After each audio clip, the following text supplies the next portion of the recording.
Alors voilà, j'aime les flashcards et je te renvoie à mes 2 dernières vidéos si tu veux des preuves. Et j'aime jouer à Draw a Monster. Si tu ne connais pas le jeu, c'est que tu as loupé ma vidéo sur le jeu Draw a Monster. Mais tout n'est pas perdu, je te mets le lien en description. Quoi qu'il en soit, il fallait bien que je fasse quelque chose pour combiner les deux.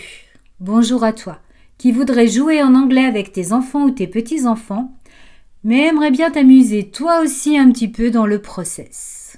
Aujourd'hui, je reprends un de mes jeux préférés, avec en plus un set de flashcards et des dés magiques, pour que tu puisses avoir un petit peu de tranquillité si tel est ton souhait, et laisser les enfants progresser en autonomie. Comme je le disais en introduction, je t'ai présenté le jeu Draw a Monster dans une vidéo précédente. On va récapituler les règles de base, mais si tu veux passer directement sur la partie flashcard et dés magiques, le timecode est ici.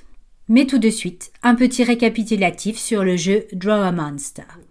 Il consiste à dessiner un monstre imaginaire. On commence donc avec la consigne Draw a Monster. On trace un premier cercle pour la tête et un ovale pour le corps. Ensuite, on fait dessiner les détails en laissant libre cours à son imagination. Draw 3 eyes. Draw 4 legs. On fait donc appel à 2 champs lexicaux appris séparément. Il y a les chiffres 3, 4 et il y a le vocabulaire du corps humain. Eyes, legs. Et si tu veux encore corser les choses, tu peux rajouter un 3e champ lexical, celui des couleurs. Voici un exemple de consigne avec les 3 champs lexicaux. Draw 3 green legs. La consigne peut te sembler extrêmement simple si tu la traduis en français, mais elle est très complexe dans le cadre d'un apprentissage. Finalement, à force de jouer, je me rends compte qu'il y a un nombre limité de possibilités. Je m'explique. On a toujours un chiffre. Et pour que ça fonctionne, c'est un chiffre qui est entre 1 et 3.